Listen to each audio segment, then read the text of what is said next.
रहीम। हमारा जो first lecture था वो पार्शियल डिफरेंशियल इक्वेशन का, उसमें हमने इसकी जनरल फार्मूलेशन देखी थी कि जो पार्शियल डिफरेंशियल इक्वेशन है उसकी फ़र्स्ट टाइप जिसमें हमारे पास जो डिस्क्रिमिनेटर आता था वो हमारे पास क्या था, पैराबोलिक था। उसको हमने कन्वर्ट किया था कि कैनोनिकल फॉर्म के अंदर। आज उसी के रिलेटेड हमारे पास एग्जांपल है 4.2.1 तायोन की बुक है पार्शियल डिफरेंशियल इक्वेशन। अब देखिए इसके अंदर जो हमारे पास उसमें जो हमने फार्मुलेशन की थी वो दो केसेस के लिए की थी, फॉर वेरिएबल्स के लिए भी कोफिशिएंट और फॉर कांस्टेंट के लिए भी। ये हमारे पास जो गिवन क्वेश्चन सबसे पहले हमें चेक करना है कि ये हमारे पास कांस्टेंट इसके वेरिएबल है या क्या है, हमारे पास कांस्टेंट है या वेरिएबल है कोफिशिएंट। ये आपके पास क्या है, इसके जो कोफिशिएंट है वो आपके पास क्या है, वेरिएबल है। तो वेरिएबल के लिए हमने क्या करना था, जो बी स्टेरिक था उसका फार्मूला यूज़ करना था, ना कि हमने वो -b² -4ac/a वाला था। सबसे पहले हमें यहाँ पे क्या लिखना है, here given PD is given by, वो आपके पास जो गिवन पीडी दी हुई है ये वाला question, y² ux - x² u∬y = 0। ये आपके पास क्या है, क्वेश्चन नंबर 1। उसके बाद आपने यहाँ पे करना है कि जनरल फॉर्म लिखनी है, general form of canonical form. वो आपके पास क्या है, a u∬x + b uxy c uyy, यहाँ पे आ जाएगा d, पहले ux फिर e के साथ आपने uy फिर f(u) और g लिख के आपने, ये आपके पास क्वेश्चन नंबर यहाँ पे 2 बनेगी। हर क्वेश्चन का आपने जो प्रोसीजर है ना वो आपने यही अडोप्ट करना है। फिर आपके पास यहाँ पे क्या आ जाएगा, कंपेयरिंग। कंपेयरिंग में क्या होगा आपके पास, यहाँ पे देखें जो uxx है, यहाँ पे uxx, यहाँ पे a है तो यहाँ पे देखें a की वैल्यू आपके पास क्या आ रही है, y²। इसी तरीके से अब आपके पास यहाँ पे b 0 है ना, क्योंकि यहाँ पे देखिए एक्स वाई यहाँ पे नहीं है, तो इस वजह से आपका जो b है वो क्या है, 0 है। c की वैल्यू आपके पास x² है। बाकी जितने भी वैल्यू आपके पास हैं इसमें d की वैल्यू, e की वैल्यू, f की वैल्यू और g की वैल्यू, ये तमाम की तमाम आपके पास क्या है, 0 है। तो कंपेयरिंग के बाद आपका जो नेक्स्ट स्टेप था, जिसे हमने कहा था ये स्टेप नंबर आपका 2 है, आपने क्या फाइंड करना है, डिस्क्रिमिनेंट फाइंड करना है। उससे आपको पता चलेगा ये आपके पास क्या है, हाइपरबोलिक केस है। तो यहाँ से आप लिखेंगे सो डिस्क्रिमिनेंट इज गिवन बाय, यहाँ से आप लिखेंगे सो डिस्क्रिमिनेंट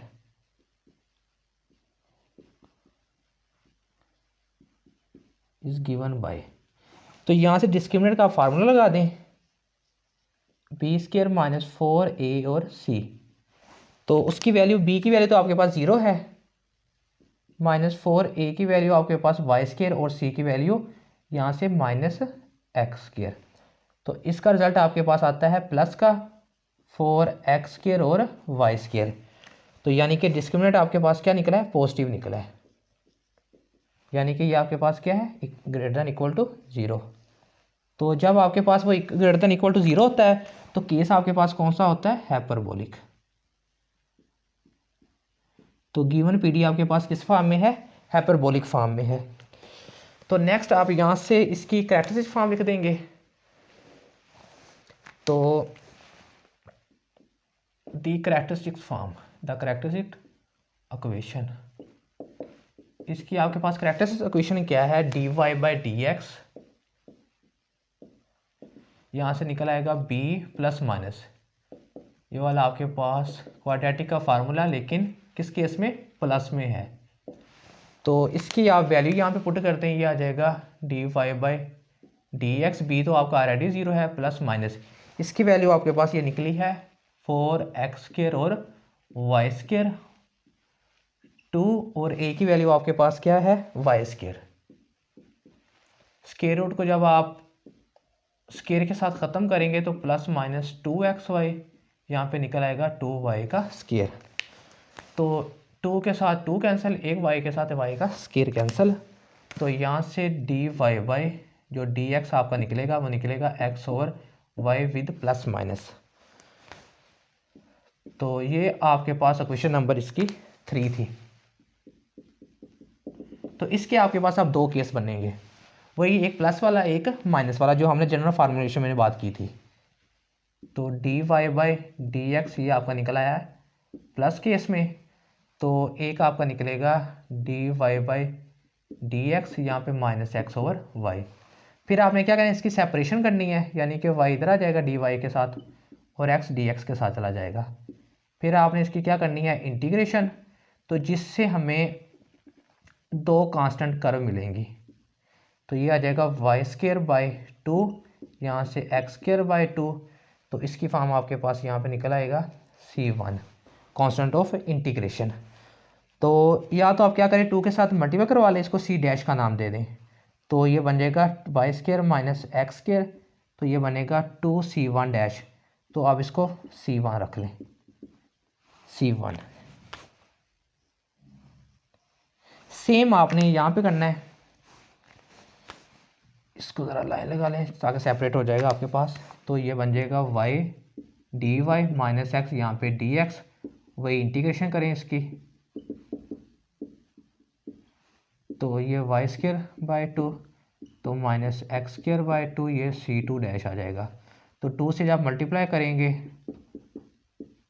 तो ये plus 2C dash, 2C dash आपके पास कांस्टेंट ऑफ इंटीग्रेशन है, इसी को आप C का नाम दे लें, C2 का, तो ये बन जाएगा इधर आके C2। तो अब एक आपके पास जाई है, दूसरा आपके पास क्या है, ईटा है।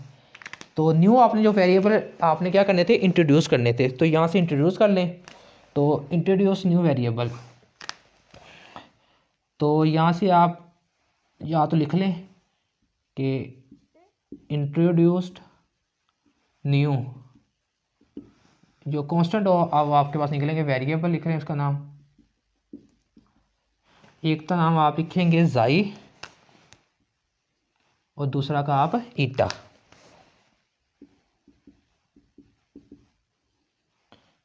ये आपके पास जाई और ईटा है। C1 को आप यहाँ पे, तो यहाँ से आपका जो जाई निकलेगा वो निकलेगा y square minus x square, इसी तरीके से जो आपका ईटा निकलेगा वो निकलेगा x square plus y square, ये दोनों प्लस के हैं। अब आपने क्या है, इसके विद रिस्पेक्ट टू आपने क्या करनी है, डिफरेंशिएट करनी है। तो जाई एक्स के हिसाब से -2x, जाई डबल के एक्स के हिसाब से -2, जाई का एक्स का वाई के हिसाब से यहाँ पे 0 आ जाएगा, फिर वाई के हिसाब से 2y, डबल वाई इसका क्या निकलेगा, 2 निकलेगा। इसी तरीके से इसका फाइंड कर लें, ईटा का x से 2x, सारा का सारा आपके पास फार्मूला वही होगा, जस्ट माइनस की यहाँ पे आ जाएगा रिप्लेसमेंट,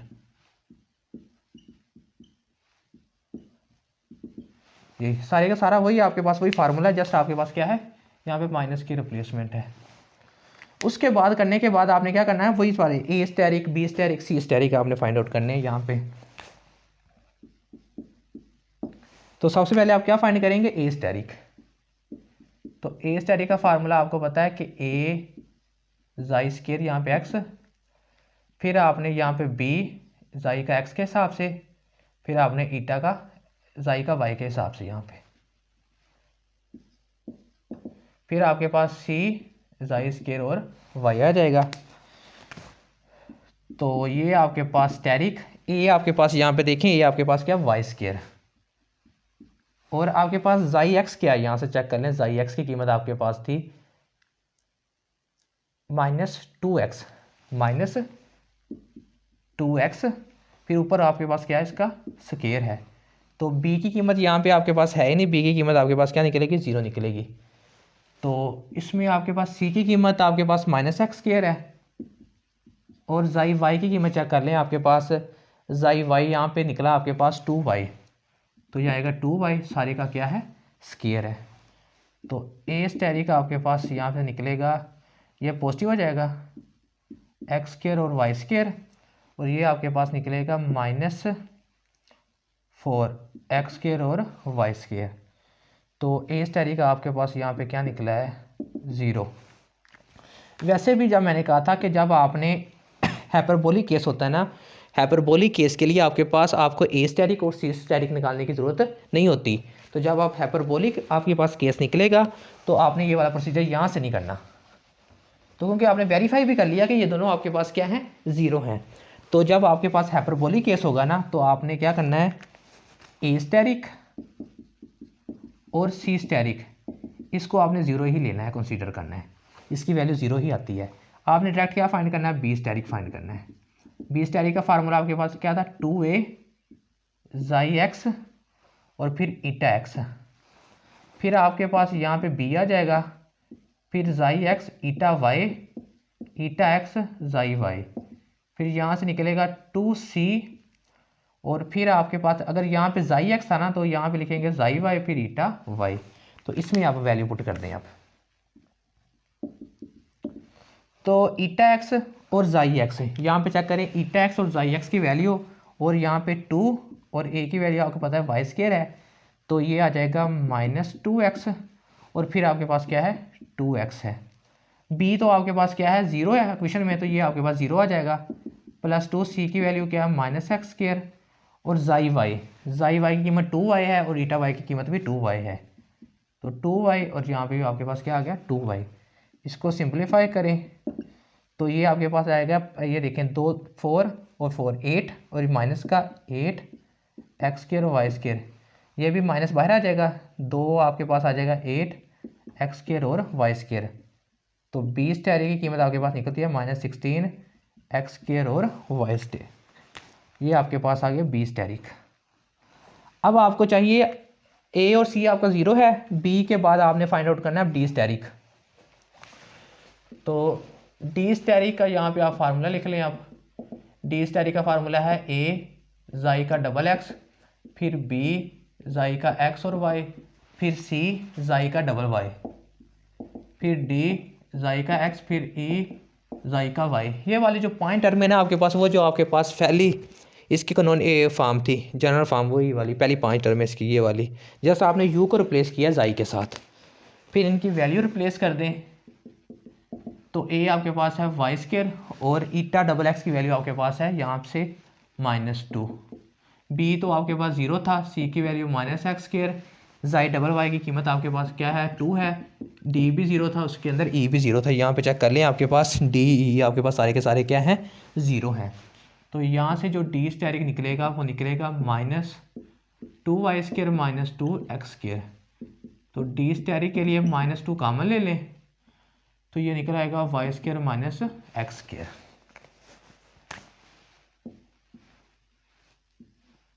अब आपने फाइंड आउट करना है इसका ई स्टेरिक। ई स्टेरिक का वही फार्मूला जैसा आपने ज़ाई को ईटा से प्लेस करना है।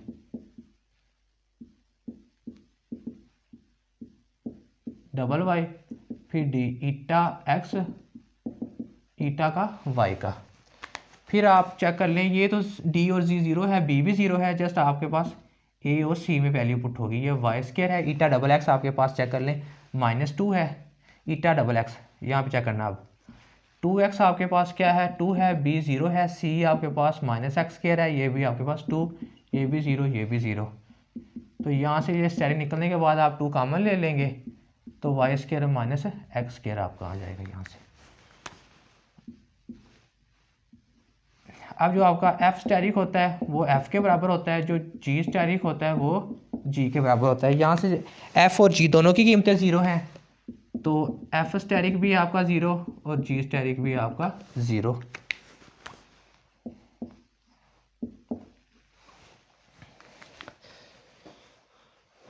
अब आपने क्या करना है कि जो आपके पास स्टेप नंबर 7 था हमारे पास, कि अब आपने इसकी ट्रांसफॉर्मेशन इक्वेशन लिखनी है। Transformation form of canonical form.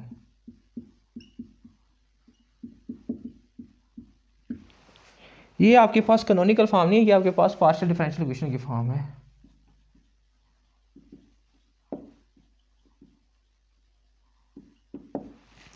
तो अब आपने इस कैनोनिकल फॉर्म आपके पास क्या है वो स्टेरिक वाली, जस्ट आपने यहाँ पे ए स्टेरिक यू, अब आपने एक्स को रिप्लेस करना है ज़ाई के साथ, और फिर आपने वाई को ईटा के हिसाब से, सी स्टेरिक फिर यू डबल ईटा फिर डी स्टेरिक, यहाँ से आ जाएगा यू ज़ाई, फिर आपने d asterisk u eta f asterisk अकेला यू, फिर आपने जी स्टेरिक, ये आपके पास क्वेश्चन नंबर आपकी 4 निकल आएगी। 3 आपके पास ये दो इक्वेशन जो निकली थी ना, इसको या इसको आप नाम दे ले दोनों को। तो ये आपके पास जो ये वाली और ये वाली, ये आपके पास क्वेश्चन नंबर 3 थी, ये 4। फिर आपके पास वैल्यू पुट करें। अब देखें ए स्टैटिक की वैल्यू और सी स्टैटिक की वैल्यू, ये दोनों तो आपके पास क्या है, 0 है, क्योंकि ये हाइपरबोलिक केस है, इसके अंदर ये दोनों वैल्यू आपके पास क्या है, 0 है। तो बी की वैल्यू आप पुट कर लें -16, ये 0 -16 एक्स स्क्वायर और वाई स्क्वायर, और फिर साथ इसका ये वाला जो कोफिशिएंट है यू जाई और ईटा, सी फिर 0 हो गया। अब डी की वैल्यू चेक करें, डी की वैल्यू आपके पास आ रही है -2। जब आप -2 यहाँ से कॉमन लेंगे ना, तो यहाँ पे सेंटर में क्या आ जाएगा, आपका प्लस आ जाएगा। फिर यहाँ पे आप इसको लिख सकते हैं x square plus y square, और इसका कोफिशिएंट यू जाई। फिर आपके पास डी की वैल्यू निकली, आपके पास 2 कॉमन लिया आपने, यहाँ से y square minus x square, और फिर यू आपके पास क्या है, ईटा। एफ 0 है और आपके पास जी भी 0 है। इसको सिंप्लीफाई करें, -16 x square y square -2 x square plus y square u xi plus u 2 y square minus x square u eta is equal to 0। ये आपके पास क्वेश्चन नंबर आपकी 5 निकल आई है। अब देखिए आपने क्या करना है कि यहाँ से ये आपका निकला है -x square y square u xi eta. अब आपने क्या करना है कि जो आपके पास जब कैनोनिकल फॉर्म निकलेगी ना, वो सारी की सारी आपके पास क्या हो, जाई और ईटा की फॉर्म में हो, ये वाले एक्स और वाई ना हो आपके पास। अब इस एक्स और वाई को हमने क्या करना है, रिमूव करना है। तो एक्स और वाई को रिमूव क्या करेंगे कि हमने एक्स और वाई की जगह ईटा और जाई लेकर आना है, वो आपके पास यहाँ से निकलेंगे, ईटा और जाई यहाँ से। अब यहाँ पे हमने ईटा और जाई की कीमत पुट करनी है। तो इसकी वैल्यू पुट करने के लिए हमें क्या करना पड़ेगा, यहाँ से रेज़ करना पड़ेगा, फिर उसकी हमने वैल्यू फाइंड आउट करते हैं। तो यहाँ से आप क्या करें, रेज़ कर लें।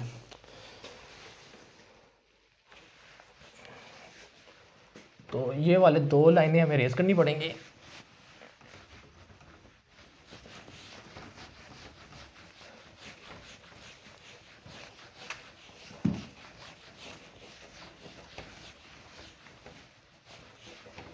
चलें अब हम फाइंड करने इसके जाई और यहाँ से एक्स और वाई की कीमतें, जाई और। अब देखें हमने जब एक्स जाई की एक्स की कीमत फाइंड आउट करनी है, या वाई की पहले कर लें, इन दोनों को प्लस कर लें।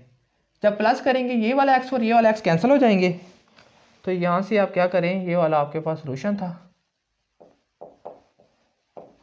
तो लेट इन दोनों को आप जमा करें, तो ये बन जाएगा आपके पास जाई प्लस ईटा 2 वाई स्क्वायर। तो जाई प्लस ईटा की कीमत आपके पास यहाँ से वाई स्क्वायर की कीमत आपके पास आ गई।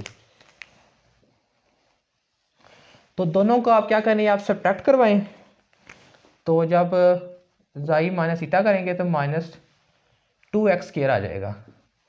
तो ये -2 डिवाइड करवा दें, तो जाई माइनस ईटा, तो 2 ये माइनस, ये आपके पास क्या आ गई, एक्स स्क्वायर की वैल्यू आ गई। इन दोनों वैल्यू को पुट करें इन इक्वेशन 5 के अंदर। जब 5 के अंदर पुट करेंगे इस इक्वेशन के अंदर, तो ये वाली इक्वेशन आपके पास बन जाएगी -16। अब देखिए एक्स स्क्वायर है, एक्स स्क्वायर की ये कीमत माइनस जाई माइनस ईटा डिवाइडेड बाई 2, फिर वाई स्क्वायर की कीमत क्या है, जाई माइनस ईटा डिवाइडेड बाई 2, फिर यू जाई और ईटा, फिर क्या -2 एक्स स्क्वायर की कीमत आपके पास क्या है, माइनस जाई माइनस ईटा 2, फिर प्लस वाई स्क्वायर की कीमत है जाई प्लस ईटा डिवाइडेड बाई 2, और यू आपके पास जाई है, फिर +2 है। तो वाई स्क्वायर आपके पास आ रहा है जाई प्लस ईटा डिवाइडेड बाई 2। तो फिर क्या है, माइनस, वो वाला माइनस और ये वाला माइनस सेंटर में लगा देंगे प्लस, तो ये बन जाएगा जाई माइनस ईटा डिवाइडेड बाई 2, फिर यू जाई इज इक्वल टू 0। तो यहाँ पे आ जाएगा यू ईटा। तो अब देखें ये 2 और 2 4, तो ये कैंसिल हो जाएगा, तो ये माइनस और माइनस प्लस, तो ये आपके पास आ जाएगा यहाँ पे 4, और ये आपके पास आ जाएगा जाई माइनस ईटा तो ज़ाई प्लस ईटा, ये जू ज़ाई और ईटा -2। यहाँ से 2 एलसीएम ले लें तो ये बन जाएगा